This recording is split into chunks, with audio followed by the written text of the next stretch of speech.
I personally think Hinduism is the most logical of the world religions I'm familiar with.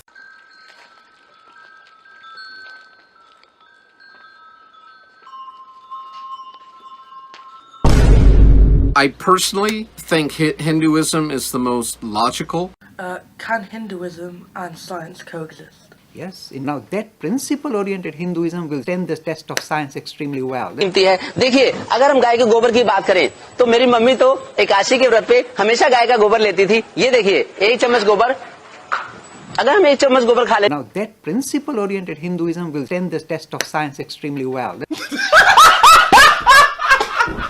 Let me tell you guys a story. Imagine there is a man who is sitting with his wife. Then another man comes there and starts assaulting the wife. And then the husband kills the assaulter for assaulting his wife. A lot of people that lived around the area, they heard about what happened. So what they do, they take this guy who assaulted another man's wife. They make statues of him and they start worshiping him. You're probably thinking, how does that make any sense? Why would these people, right, worship or venerate this kind of people? Well, that's exactly what happened in Hinduism. You see, this exact kind of situation happened with some Hindu god story that's described in Valmiki Ramayana. Ram and his wife Sita was resting. So the son of Indra sees this beautiful woman and starts assaulting her. And when Ram realized that, he kills the son of Indra. How can these people be gods? I mean, why? First of all, why on earth would a god go to this random woman and start assaulting her? You know, why would a god do that? And then this other god had to kill him, right? Like, it doesn't make any sense. Like, what makes you think that these people are gods? And what makes you think that they deserve any worship? That is exactly the problem you have with Hinduism. When they describe these kind of like these gods, these stories of, they show them as such lowly creatures. And yet, many Indians and many Hindus will then make statues of them and worship them. And it doesn't make any sense. Like, why would you do that? That's like me looking at Jeffrey Dahmer and then make a statue out of Jeffrey Dahmer. Like, that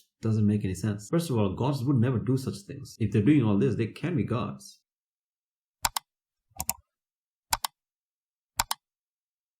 Let me tell you guys an actual disturbing story. So basically, there's this couple, right, who used to worship, I believe, Indra, and the husband's name was Gautama and the wife was named Ahalya.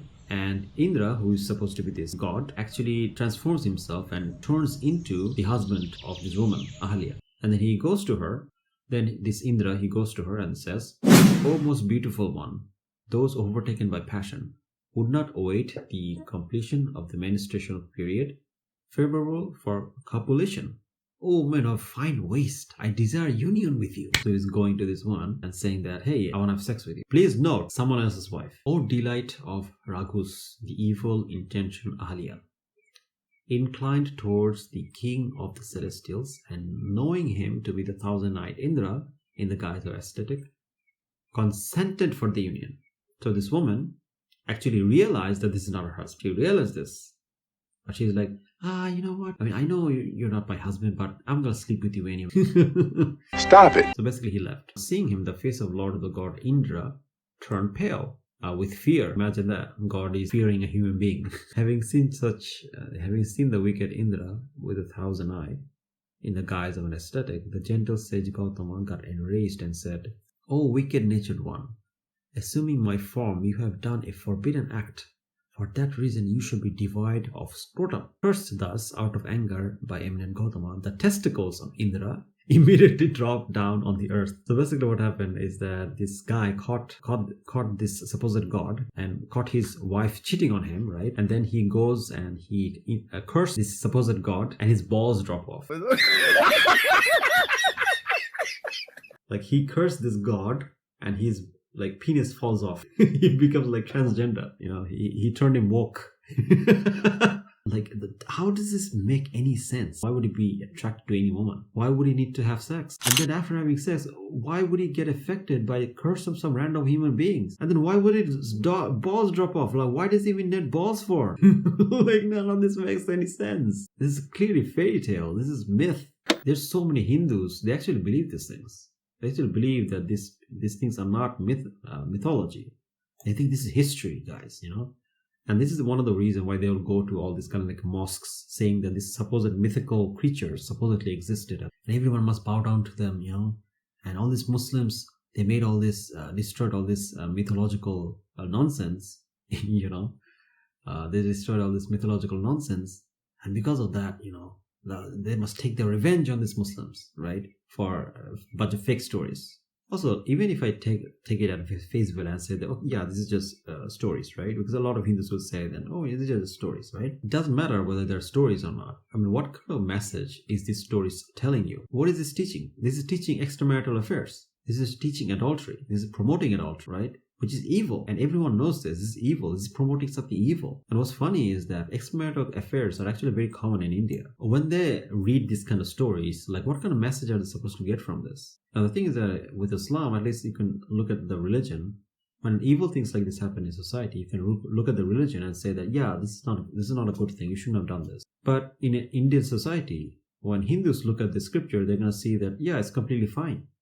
It's completely fine to sleep with someone else beside your husband.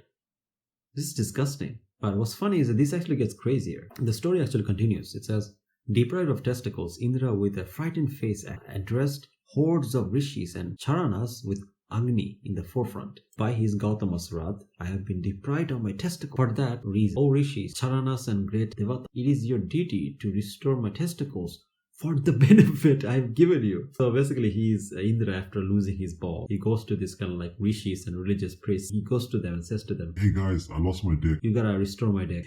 Like that's their job. Led by the fire god Devatas, approached and said, this ram, which has received a share of your sacrificial offerings, has testicles.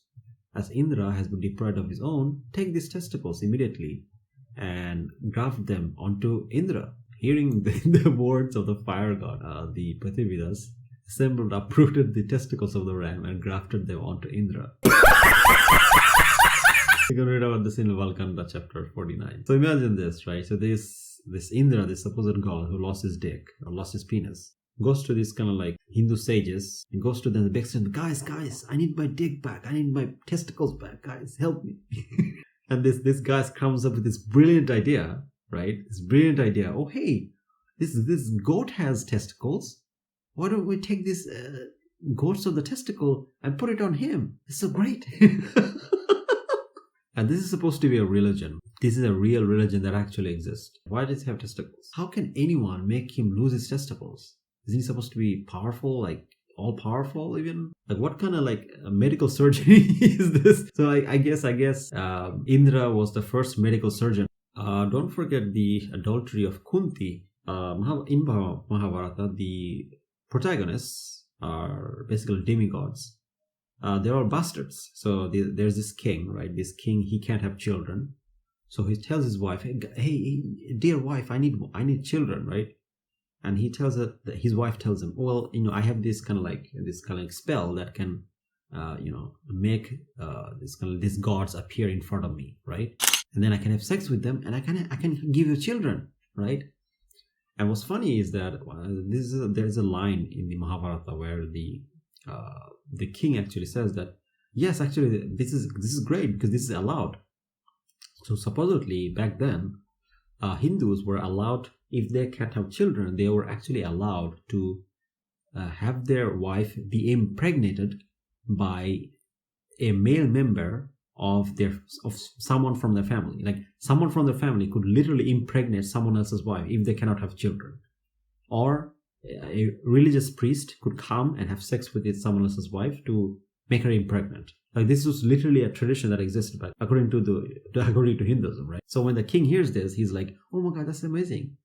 So and then the wife basically summons all these gods and have sex with them, and then has all these bastard children. And they're called the Pandavas, and they're supposed to be the heroes of the story. Right?